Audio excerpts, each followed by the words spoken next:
Yo, what's up? Nico here. Hey, your joints hurt? Does your body pop all the time? Seem all like tense and stiff and dry? Mine did too for a while. Even still now, I can hear my shoulder pop, my wrist will pop. Joint pain is a side effect, I believe, in my own personal opinion, of alcohol consumption. Or I should say this: over drinking, excess consumption, indulging a lot in.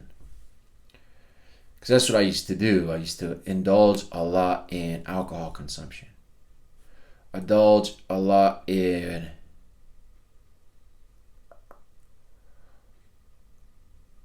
excess drinking. And it caused me joint pain. Probably because my understanding now is that the more we move, the more cartilage is built. Like it's stronger because it's being used. So if you're not using it, then your cartilage decays and dies, is what a chiropractor told me. Motion, motion, motion creates better joints. So it made sense when I thought about my own experience and why I'm sitting on two titanium hips with a quarter of my femur missing. I think that's the one in your thigh. Because I didn't use my hips at all when I was slumped over drunk, when I was slumped over high, passed out. Because I didn't use them, the cartilage and the bones went away. It said it's not being used. So will it cause joint pain? Yes. And if you continue to use it, there's more damage. If you continue to consume in excess amounts of alcohol and you don't change the way that you go into your relationship with it, because that's what it is. It's a relationship with a substance. If you don't change it, it's going to hurt your body even more. Not to mention the additional damage that happens when you're drunk and you fall, right?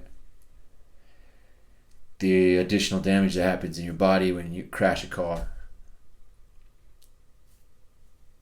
The additional damage that we do to our bodies when we have to be carried and someone drops us. Our bodies go through a lot of damage because of the things that we ingest, especially alcohol and other drugs.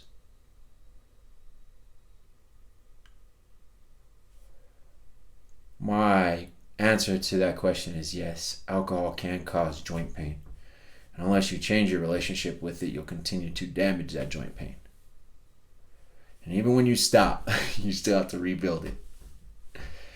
I'm super grateful that I can say I sit on titanium hips, because the hips that I used to have, they hurt. Popping your knuckle is one thing, but like your hips is hard to pop. And mine's got to the point where they died. So that's why I'm passionate about helping others get to their definition of sobriety. I have this little inkling of belief inside of me that if you can get to your definition of sobriety, then you'll be internally okay with yourself.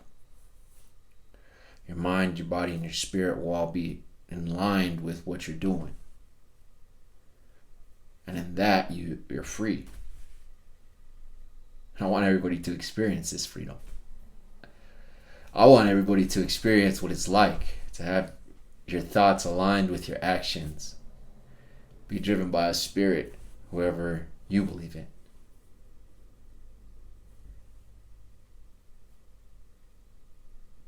Don't let the joint pain get so far that it dies. Because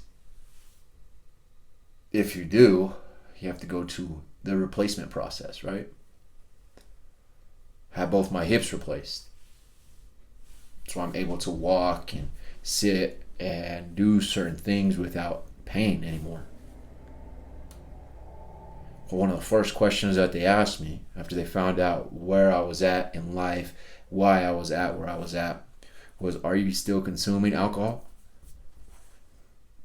Because if my answer was yes, they were like, we can't help you. You need to address that first. So it becomes very real when doctors say, hey, we won't do these procedures until you change this behavior.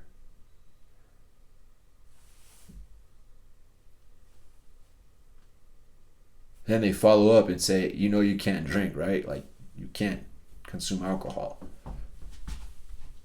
Okay, cool. Mainly because they're worried about infections and my immune system being compromised.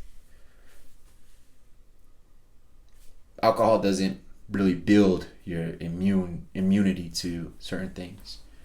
It unfortunately kills certain cells that we really need that fight off, is my understanding. Not all alcohol is good for you. And we all know that anything in excess isn't good for you. Think about cheeseburgers, think about your favorite candy, think about the obese person at work or in your family who has quote unquote everything else together, but they are excess in food. They excessively spend.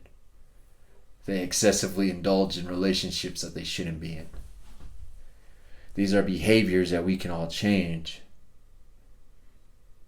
before they cause more pain. Knee pain, shoulder pain, wrist pain, mind pain, joint pain. Yes, there's some that's going to come naturally. But there's some that we increase the odds of by consuming certain substances and by participating in certain behaviors. You get to choose.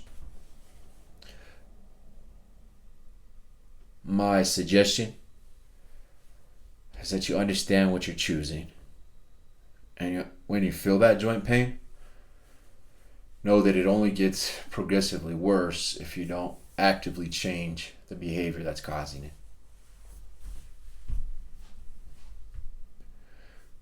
Don't go through the replacement process, please. That's why I sit here, to tell you guys how to avoid it. I don't want you to feel the pain that I felt. My goal is to guide you away from some of the harms that come that you guys can't even imagine right now. So please make the choice to know that you don't have to be an angel. The goal is to do better each and every day. That's it. Because you can do it. You're amazing enough to get it done. But if you legit have joint pain, check out with your medical professional and then start working towards the next best version of yourself.